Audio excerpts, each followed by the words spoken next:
English language conventions, verb tense, irregular past tense.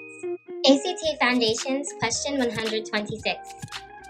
Me medicine, antidote your ignorance. ACT English Foundation, verb tense, question 126. Complete the sentence with the verb in the past tense.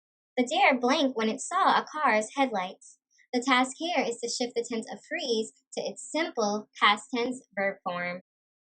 Here's what I need you to understand.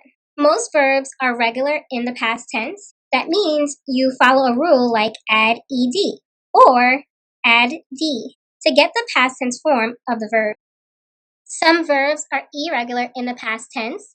That means you don't follow a rule. Instead, you must remember the past tense form of the verb. Check out this example. Jacob lost his keys. Lost is the irregular past tense form of the verb lose. This is a correct shift, and the overall sentence is formatted correctly. All right, back to the original question now for the solution.